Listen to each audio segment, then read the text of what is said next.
Okay, so hello everyone, and welcome back to the study sessions with Gurpreet Dosanjh.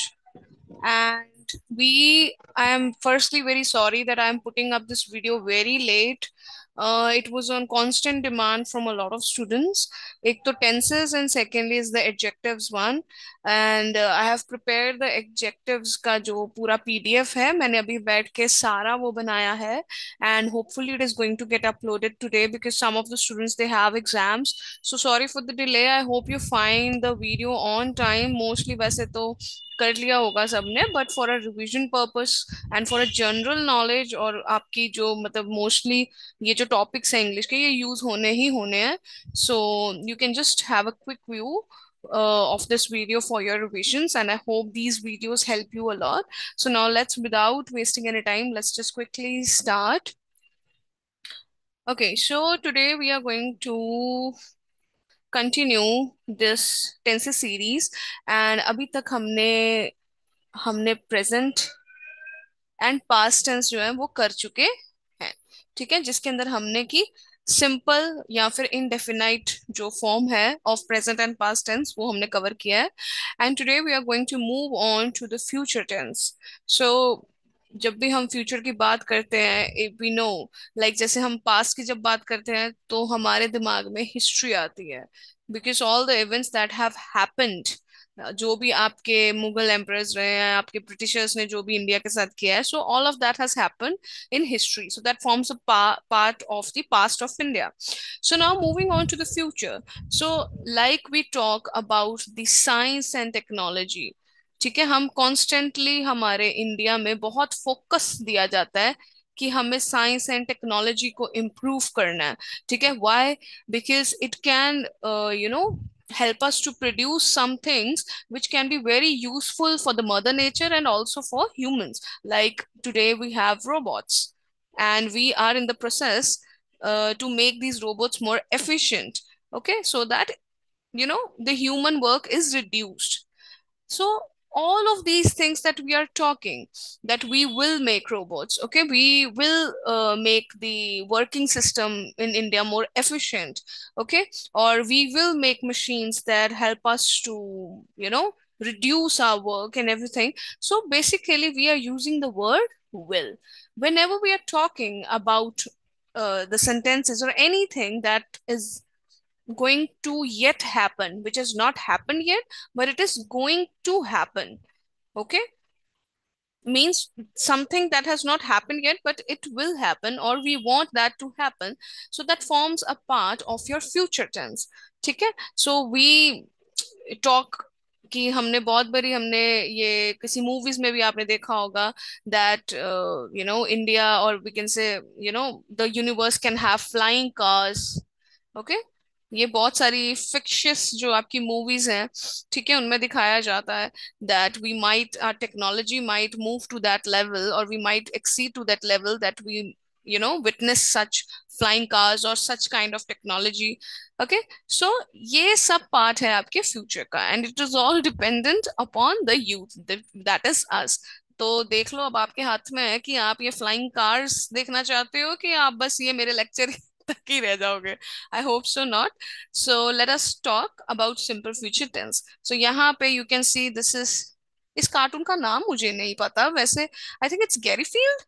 अगर किसी को पता है तो let me know, because this is a very famous cartoon. So you can see he is very tired, so he is saying that I am so sleepy and tired. ठीक है, and there is a dog that says that I will get you some coffee, and meantime I am also drinking some coffee. Okay, so I will get you some coffee. So यहाँ पे भी क्या word use किया गया है? Will. ठीक है, will मतलब कि अभी वो लेके नहीं आया है, वो कह रहा है कि मैं लेके आता हूँ. ठीक है, और जैसे आपके घर में गेस्ट आते हैं तो आप भी बोलते हैं ना, let I will get you some, और व्हाट डू यू वांट. जैसे आपके घर में गेस्ट आते हैं तो आप सबसे पहले यही पूछते हो that what do you want और व्हाट विल यू हैव. ठीक है, हम क्या बोलते हैं? What will you have. So इसका क्या मतलब होता है कि आप क्या लोगे. ठीक है, तो उसमें भी हम will यूज कर रहे हैं. Okay, so functions of the simple future tense. The simple future refers to a time later than now and expresses the facts or certainty. So इसका मतलब ये नहीं है कि अब ये लाइन जो है ये समझने वाली है. Let me just reduce it. Okay. So it expresses the facts or certainty.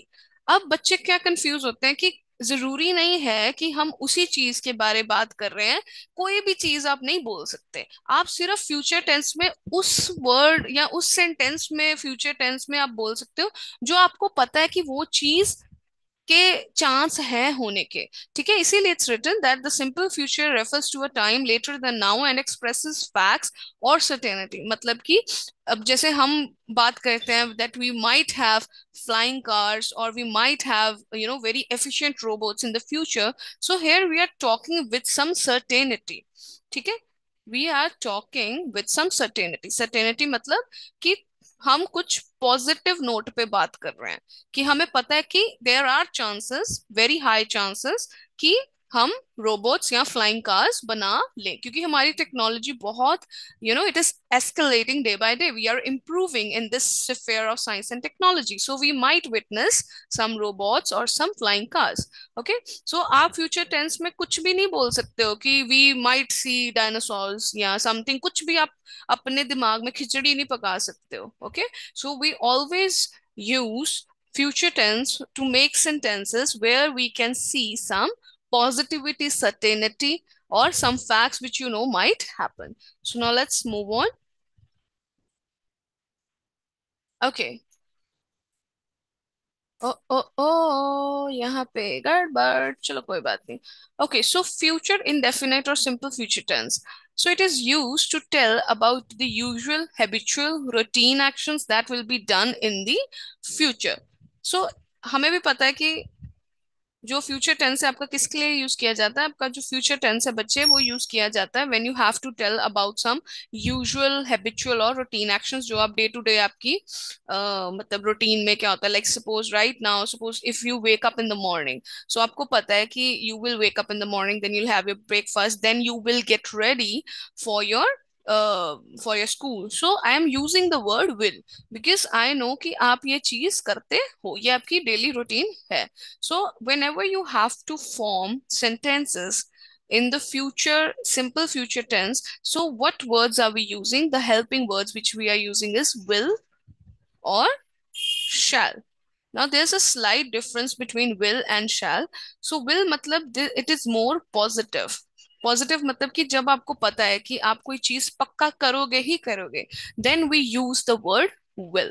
shall मतलब कि might, there is a possibility, जरूरी नहीं है कि आप वो चीज करोगे ही करोगे।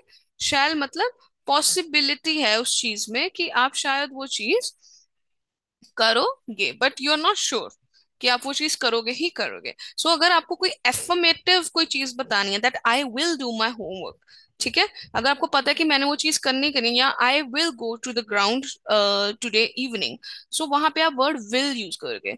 अब जैसे अब आपको पक्का नहीं पता कि आप कोई एक्टिविटी करोगे या नहीं करोगे। Suppose I shall come to your party, मतलब कि नॉट 100% कि मैं तुम्हारी पार्टी में जरूर आऊंगा, तो वहां पे आप शैल वर्ड यूज करोगे। That is to depict dicey situation. अब डाइसी सिचुएशन क्या होती है बच्चे? डाइसी मतलब जब आपको पक्का नहीं पता, that is this is a shall situation. Okay, so now let us take up some examples।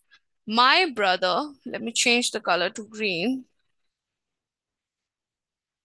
चलिए, my brother will bake a cake on my birthday. ठीक है, सो यहाँ पे किसकी बात हो रही है? सब्जेक्ट क्या है आपका? Brother, so this is your subject and we are using what? We are using will. Will के साथ अब आप देखिए कि आपका जो फॉर्म ऑफ वर्ब, बेक आपका क्या है? वर्ब। ठीक है, और ये कौन सा फॉर्म ऑफ वर्ब है? ये फर्स्ट फॉर्म ऑफ वर्ब है। ठीक है, so my brother will bake a cake on my birthday, मतलब कि वो मेरे बर्थडे पे केक को बेक करेगा। The gardener will water the plants in the evening. अब जो ये रूटीन है, this is something routine fact, कि जो गार्डनर है वो कब आता है आपके प्लांट्स को पानी देने? That is in the evening. So the gardener, subject is your gardener, and will add किया साथ में water, water the plants in the evening. Water क्या है आपका? वर्ब। अब यहाँ पे वाटर का मतलब प्लेन वाटर नहीं है, वाटर द प्लांट्स मतलब कि पौधों को पानी डालना। So it is an activity, like I water the plants in the evening. So इसका मतलब ये है कि मैं अपने पौधों को पानी शाम को देती हूँ। So it is an activity. ठीक है, जब भी कभी भी वर्ड आ जाए water the plants, it means we are talking about an activity, ये एक एक्टिविटी है, इसका मतलब सिंपल वाटर नहीं है। Cows will graze in the pasture, यहाँ पे देख सकते हो, दीज आर योर काउज, ठीक है, so they are grazing in the pasture, so cows will graze, graze क्या है, first form of verb, in the pasture that is in the field. Okay, I hope it is clear. So अब हमें formula पता लग चुका है, ठीक है, let me write it over here once again ताकि आपको थोड़ा सा क्लियर हो जाए।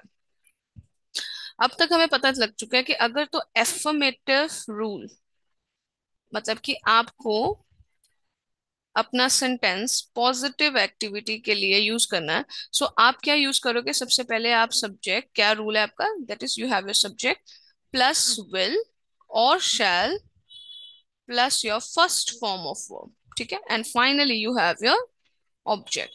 ये तो ऑलमोस्ट सभी में सेम है। अब नेगेटिव रूल में क्या डिफरेंट है, अब हमें पता है कि नेगेटिव रूल कैसे बनता है, उसमें क्या लगाते हैं, नॉट। एवरीथिंग इज सेम, यहाँ पे भी सब्जेक्ट कोई भी हो सकता है, ठीक है, all subjects either singular subject और plural subject, it doesn't matter. आप उसके साथ विल लगाओगे, साथ में नॉट लगा दो और first form of verb and your object, ठीक है। So example, I will not go to school by van, Seema will not play the guitar, ये हमेशा, ठीक है, यही पिक्चर हम यूज करते हैं। सो अब तक तो आपको सीमा याद हो जानी चाहिए, and this is your Potter, हमेशा एक ही पॉटर आता है, बट समझ लो यहाँ पे बहुत सारे पॉटर्स हैं, ठीक है। Your ma'am is too lazy to get more pictures but I am so sorry, at least video is there. So potters will not make clay pots, ठीक है, नेगेटिव रूल में नॉट लगा दो, मतलब कि वो एक्टिविटी हुई ही नहीं है, ठीक है। अब तक तो ये सबको याद होना शुरू हो चुका होगा, because it is somewhat very similar. अब लास्ट फॉर्म आ गया आपका इंटेरोगेटिव रूल, ठीक है। इंटेरोगेटिव रूल मतलब कि क्वेश्चन, जब आपके सेंटेंस में कोई क्वेश्चन पूछा जाए, ठीक है, सो यहाँ पे हम जैसे, अब जब हम प्रेजेंट यूज करते थे, ठीक है, तब हम क्या यूज करते थे, डू या डज, क्या यूज करते थे, डू या डज। पास्ट जब था तब हम क्या करते थे, डिड यूज करते थे। अब यहाँ पे जो आपका फ्यूचर है, फ्यूचर में आप क्या यूज करते हो, विल या शैल, ठीक है। सो यहाँ पे विल या शैल आप आगे लगाओगे, कोई भी सब्जेक्ट हो, फर्स्ट फॉर्म ऑफ वर्ब ही रहेगी, और आप अपना ऑब्जेक्ट लगाओगे and your question mark, which is very very important. Question mark नहीं लगाओगे तो कोई मार्क्स नहीं है, ठीक है। सो shall is only used with I and we in case of interrogative sentences. So this is very important कि आप shall किसके साथ लगा रहे हो, shall आप हमेशा I और we, जो कि आपके प्लूरल सब्जेक्ट्स हैं, सिर्फ और सिर्फ उनके साथ आएगा, उसके अलावा आप हमेशा विल ही लगाओगे, ठीक है। And that too in case of asking for suggestion, permission और advice, so this is very important, ठीक है। शैल जो है आपने सिर्फ तब यूज करना है जब आपने कोई सजेशन मांगनी है, ठीक है, like shall I go to that party, आपने कोई परमिशन मांगनी है, ठीक है, परमिशन वही like shall I go to the party और shall I go to play, ठीक है। जब आप अपने पेरेंट्स से कोई परमिशन लेते हो, सपोज अगर मैंने ग्राउंड जाना है खेलने अपने फ्रेंड्स के साथ, so I take a permission from my parents, shall I go to play, ठीक है, और एडवाइस, ठीक है, like shall I join that course, ठीक है, शैल आई join that course.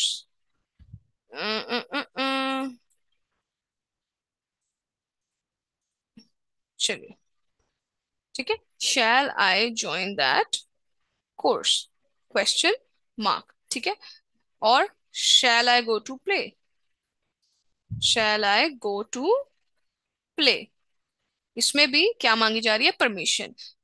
Late me write it, इसमें क्या shall I join that course में क्या मांगी जा रही है, एडवाइस, ठीक है। इसमें क्या मांगा जा रहा है, इसमें आपकी परमिशन मांगी जा रही है, क्या मांगी जा रही है, परमिशन, ठीक है। और क्या था, suggestion, permission and advice. Suggestion, suggestion में आप लिख सकते हो,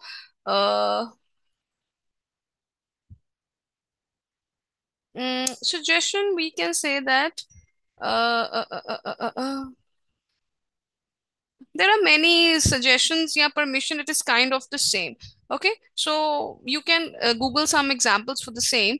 suggestion में और भी बहुत सारे आते हैं, let it be, okay, so leave it। Okay, so examples. Let's move on to the examples. Shall or will I go to school by when? अब यहाँ पे अब बताओ shall या will इसमें से कौन सा यूज किया जाएगा? जो ज्यादा सूटेबल है वो है shall. क्यों? क्योंकि यहाँ पे परमिशन मांगी जा रही है. Shall I go to school by when? So there is a permission. Permission is being asked. Next one, will Seema play the guitar question mark. ठीक है, विल लगाया, Seema is your subject, play is your first form of verb and guitar is your object. Again will potters, potters is your subject, make is your first form of verb, and clay pots is your object and your question mark, which is very important. Okay, so these were the three types of rules for writing simple future tense. Now let us move on to the exercise, जिससे कि हमें थोड़ा सा समझ आएगा कि हमने अभी तक क्या कवर किया. अभी सबसे पहले तो रीकैप कर ले थोड़ा सा. रीकैप में लेट मी राइट डाउन कि हमने कौन कौन से करे. सबसे पहले तो एफर्मेटिव रूल में अगर हमें सेंटेंस लिखना है, so you have all subjects, कोई भी सब्जेक्ट्स दैट इज सिंगुलर या प्लूरल. ठीक है, प्लस योर विल और shall plus your first form of verb plus your object. ठीक है, now for writing in negative rule, neg matlab negative, again you have all subjects singular or plural plus your will plus not plus first form of verb plus object. Now coming on to the interrogative rule, int interrogative rule. Question पूछते हैं, इसमें आप will या shall लगाते हो, साथ में your subject, subject कोई भी हो सकता है, plus your first form of verb plus your object plus your बड़ा सा क्वेश्चन मार्क. ठीक है, और इसमें हमने क्या किया था कि जो आपका शैल है, शैल आपका हमेशा आई या वी के साथ यूज करते हैं. This is very important. I hope it is clear. So now let's move on to the exercise, that is fill in the blanks. So complete the sentences using simple future tense, that is will और साथ में base form of verb लगाना है. ये तो easy है. So she visit her grandparents next weekend. तो हमें पता है ये future में convert करना है. So इसका मतलब कि वो जाएगी. She visit. Will visit मतलब कि वो visit करेगी. चलिए, they, अब they है, हमें पता है कोई भी सब्जेक्ट आ जाए हमने साथ में क्या लगाना है, विल. विल और first form of verb, finish की फिनिश ही आएगी. They will finish the project by Friday मतलब वो फ्राइडे तक अपना जो प्रोजेक्ट है वो कंप्लीट कर देंगे. I dash call you later. ठीक है, अब यहाँ पे आप आए के साथ, हमें अभी यहाँ पे किया था कि आए के साथ, आए अभी के साथ हम शैल लगाते हैं. ठीक है, क्या लगाएंगे यहाँ पे, शैल. सो आई शैल कॉल यू लेटर. ठीक है, आई के साथ शैल. ही, अब ये नेगेटिव वाला आ गया. अब इसका क्या रूल किया था नेगेटिव में, देखो सब्जेक्ट कोई भी हो, साथ में विल और नॉट और first form of object. So यहाँ पे सिर्फ विल लगाएंगे. ही विल नॉट, यहाँ पे लिख रही हूं मैं ऊपर, he will not attend the meeting tomorrow. Now we, अब वी के साथ भी हम क्या लगाते हैं, शैल. सो यहाँ पे क्या लगाएंगे, we shall go to the concert next month. अब जहां पे भी शैल है वहां पे देखो कि वहां पे प्रोबेबिलिटी उस इवेंट की होने की कम है. आई शैल कॉल यू लेटर, इसका मतलब है कि पक्का नहीं है, शायद मैं तुम्हें कॉल करूं. अब यहाँ पे we shall go to the concert next month. अब यहाँ पे भी वो यही बोल रहा है कि शायद मैं नेक्स्ट मंथ कॉन्सर्ट पे जाऊं. अगर मैं यहीं पे लिख दूं we will go to the concert next month, इसका मतलब कि मैं जाऊंगा ही जाऊंगा चाहे जो मर्जी हो जाए. सो विल जो है वो ज्यादा स्ट्रॉन्ग वर्ड है रेदर देन शैल. शैल मतलब कि कच्चा पक्का है, विल मतलब कि जरूर मैं वो चीज करूंगा ही करूंगा. Now let's move on to the exercise 2, that is rewrite the sentence. ठीक है, चलिए. So change the following sentences into the simple future tense. हमने कुछ नहीं करना है, हमने future tense में इन sentences को change करना है. I eat breakfast at 7 a.m. So ये किस में है, simple present tense में है. ठीक है, so इसको हमने simple future tense में convert करना है, जिसका क्या formula है, कोई भी subject हो plus your will plus first form of verb plus your object. So यहाँ पे सब्जेक्ट क्या है, आई। अब आई, ठीक है। अब यहाँ पे हमें देखना है अब विल लगाना है कि शैल। हमें पता है कि यहाँ पे ये रूटीन की बात हो रही है, मतलब कि ये रोज होता ही होता है। सो यहाँ पे कोई पॉसिबिलिटी की बात नहीं है, ये चीज रोज होती है कि मैं अपना ब्रेकफास्ट 7 बजे ही लेता हूँ। तो यहाँ पे आप विल लगाओगे, ठीक है। आई विल, ठीक है, साथ में first form of verb eat, breakfast. I will eat breakfast at 7 a.m. ठीक है, दिस इज योर सेंटेंस। अब यहाँ पे देखो, दे क्या है, सब्जेक्ट। वर्ब क्या है, प्ले। सॉर्सर क्या है, object. So again how will you right, subject के साथ विल लगाओ। They will, first form of verb क्या है, play. They will play sorcerer on Saturdays. Clear? I think it is very simple. जो यहाँ पे फॉर्मूला दिया है बस इसी के हिसाब से मैं आंसर्स लिख रही हूँ। सो शी क्या है, सब्जेक्ट। रीड्स क्या आ गया आपका, वर्ब। बुक क्या आ गया आपका, ऑब्जेक्ट। सो क्या बनेगा हमारा, शी विल लगाओ, शी विल। अब फर्स्ट फॉर्म ऑफ वर्ब लिखनी है, यहाँ पे रीड्स है। रीड्स की फर्स्ट फॉर्म ऑफ वर्ब क्या है, रीड ही आएगी। She will read, not reads, she will read a book every night. मतलब कि वो हर रात को बुक पढ़ेगी। She will read a book every night. ठीक है, क्लियर है? आई होप इट इज क्लियर। चलिए, आई गेस कि हमारी एक्सरसाइज पड़ी है। यस, 2 सेंटेंसेस और पड़े हैं, फटाफट इसे भी कंप्लीट करें। अब देखिए वी, अब यहाँ पे वी क्या है, सब्जेक्ट। गो क्या है, वर्ब। वेकेशन क्या है, ऑब्जेक्ट। तो यहाँ पे अब वी है, आई और वी के साथ हम क्या लगाते हैं, शैल या विल। सॉरी, हम इसके साथ क्या लगाते हैं, शैल। बट अब यहाँ पे क्या, वी गो ऑन वेकेशन इन जुलाई। ठीक है, सो यहाँ पे अगर मैं दो तरीके से दोनों वर्ड यूज कर सकती हूँ, शैल भी यूज कर सकती हूँ या विल भी यूज कर सकती हूँ। वी, शैल और will go on vacation in July. But in दोनों वर्ड्स को यूज करने से हमारे सेंटेंस की जो नेचर है वो चेंज हो चुकी है। कैसे? अगर मैं वी शैल करूंगी तो इसका मतलब कि शायद हम वेकेशन पे जाएं जुलाई में। अगर मैं विल यूज करती हूँ तो इसका मतलब कि मैं जुलाई में वेकेशन जाऊंगी ही जाऊंगी। बट चाहे आप शैल यूज करो या विल यूज करो, इससे ये सिंपल फ्यूचर टेंस में ही सेंटेंस रहेगा। ठीक है, he does his homework after school. अब ही क्या है, सब्जेक्ट। डज क्या है, वर्ब। होमवर्क क्या है, object. So subject will, he will. अब डज है, ठीक है। अब डू, डज। ठीक है, डू क्या है, फर्स्ट फॉर्म ऑफ वर्ब, और डज क्या है, सेकेंड फॉर्म ऑफ वर्ब। तो यहाँ पे ही विल डू लगाएंगे, फर्स्ट फॉर्म ऑफ वर्ब लगाए ना, he will do his homework after school. ठीक है, so I hope it is clear. We have rewritten all the sentences from simple future, from simple present to simple future tense. And we have covered almost, I think, all of the parts. ठीक है, जिसमें हमने simple future tense के हमने तीनों parts जो हैं, तीनों रूल्स हैं, affirmative, negative and interrogative forms of sentences हैं, वो सारे कवर किए हैं. So till then, keep learning.